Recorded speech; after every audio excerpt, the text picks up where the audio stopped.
Moof kan muudamu moo'icha kan hin kennu kan nuti rookomaa duraatti gaajjennu siitu da'ee Maariyaam eenyu siin jennu.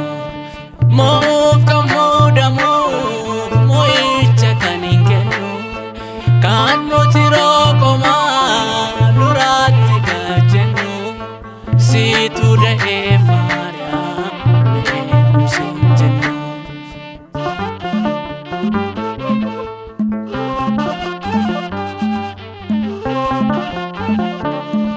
mootota duujalaa deessu haadha isaanii giftittiin jedhanii ulfinaan waamanii haadha gooftaa kootii maaliin si waamuree isa toosistetoo dhimma kumaatamaa al takkaan xumuree akkam siif ture.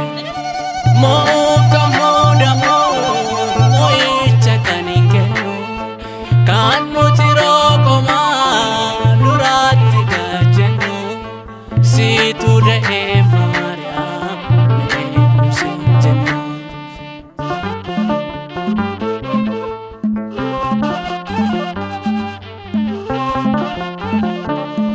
Imala jireenyaa tokko yoo nagaamu si dhiisee adeemnaan naaf hin danda'amu.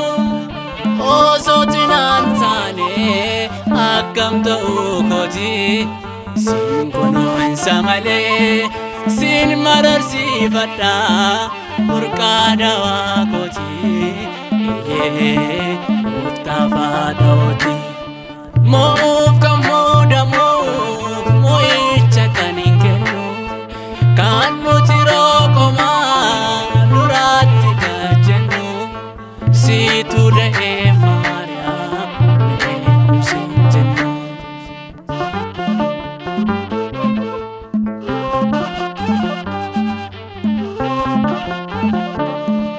Dhimma akkati baastu galmee laaleen arge dameen jirmichatti siin deebi'ee marge maqaan kee kudhaama faaya kiristiyaanaa inni sobee sobuus dhugaan si argeera ayyoomuu si faana eeyyee sumatu nattana.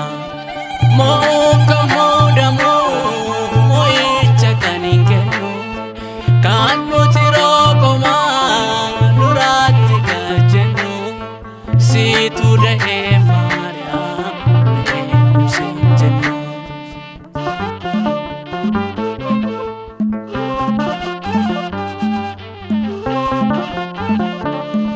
Yaa masaraa mootii bara baraan haaraa magaalaa Iyyesuus olicha araaraa jecha akkamiin jedheen ulfina kee ibsaa anoo gatii baasuu maalan si bitadhee gatii kee deebisaa naaf taateetta ibsaa.